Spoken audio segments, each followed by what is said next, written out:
drill down a little bit on how your experience with Israel fits into that story. Because in the summer of 2008, we were having coffee, and you said, so what are you up to? I said, well, I'm thinking about writing a book.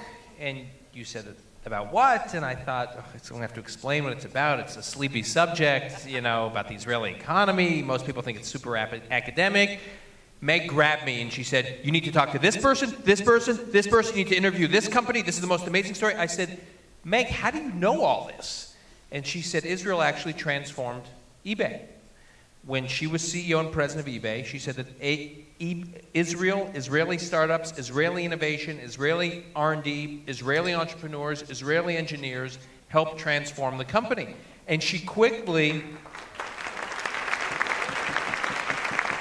and Meg quickly turned me on to a story that is a centerpiece of our book. The story of Shvat Shahed and a company called Fraud Sciences, which is actually, ironically, one of the most, when I go around and speak, it's one of the most popular stories that people cite from the book. And I learned about this all through Meg's eyes. So, Meg, why don't you talk a little bit about your experience with this company and others? Sure. Well, when you run a company like eBay that was born out of innovation, you are constantly on the lookout for other companies who are doing innovative things. Innovation was the lifeblood of eBay. If we didn't corner the market on innovation, then we were not going to be as successful as we needed to be. And along the line, of course, we had eBay, but we also bought a company called PayPal. Many of you are probably PayPal users. The combination of eBay and PayPal together, one of the key things we had to do was be the safest place to transact on the internet. We were processing billions of dollars of payments, and we had to make sure that we had the very best fraud detection that we possibly could. And I thought we were doing a good job, but we were constantly scanning the world for great technology innovation. And one day my team came to me and said, there is a remarkable company in Israel called Fraud Sciences. We think they're doing things that we have not even begun to think about. So I said, well, let's meet them. Let's see if there's things we could do together. And I was thinking maybe we license their technology or we work with them. And what we did is we gave them a chunk of PayPal data and eBay data. And they came back after 30 days. Their fraud engine, their fraud detection system was so much better than ours that we were stunned. And I said, all right, actually, we can't do a deal with this company. We have to buy Fraud Sciences. And Fraud Sciences has become the fraud detection engine for both eBay and PayPal. It has revolutionized the company. If we had not done that acquisition, I'm not sure that PayPal would nearly be the way to pay on the internet that it has become today. And we learned a tremendous amount from this Israeli company. And still today have, I don't know, 500 or 600 people in Israel working on Fraud Sciences that actually impact eBay every single day. And then there was also shopping.com.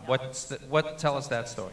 Well, one of the other things you have to do on the internet is when eBay has millions and millions of items listed for sale every single day. And the key to a very effective search engine is how is that those products categorized. So if you're going to sell your tie on eBay, or you're going to sell your car on eBay, or you're going to sell your stereo system on eBay, the only way we can effectively catalog that is if there is an engine that catalogs each and every single product, some of which can use the barcode, but much of it has to be done by itself. And shopping.com had the most advanced cataloging engine anywhere in the world.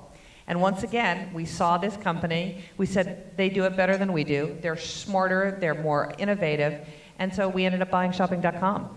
And it was a remarkable story that actually, propelled eBay to an even more prominent place in e-commerce. So I have an enormous appreciation for the relationship between California and Israel as trading partners, as fellow democracies, as shared innovation. And I think it's going to be one of the things that will help me be an effective governor.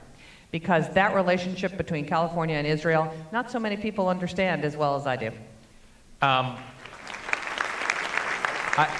want to drill down specifically on that, because I don't have to tell this audience, which is very familiar with the military campaign against Israel.